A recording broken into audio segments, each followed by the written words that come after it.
আজ যে অবৈধ সরকারের অধীনে জনগণের মেনটেন ছাড়া সরকার, এর কাছে কোনো মানুষ নিরাপত্তা নাই, এর কাছে কোনো জনগণ নিরাপত্তা নাই। প্রকাশ্যে দিনে রাত্রে দিনের আলোতে মানুষকে হয় তুমি চাঁদা দাও, নয়তো তুমি তোমার জীবন দাও।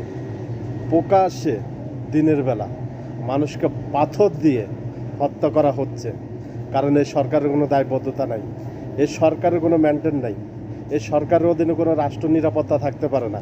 এখনও সময় আছে, অতি তাড়াতাড়ি একে রাষ্ট্র থেকে বিদায় করুন, তা নাহলে কিন্তু রাষ্ট্রের মানুষ, কোনো একটি মানুষ নিরাপত্তা থাকতে পারবে না। প্রত্যেকটা মানুষের জীবন দিতে হবে, প্রত্যেকটা মানুষের রাস্তাঘাটে চলাফেরার ভিতরে আতঙ্ক, একটা আতঙ্ক কাজ করতেছে। কোনো মানুষের নিরাপত্তা নাই, কোনো একটি শিশুর নিরাপত্তা নাই, কোনো একটি নারীর নিরাপত্তা নাই। অবিলম্বে এর পদত্যাগ করা উচিত।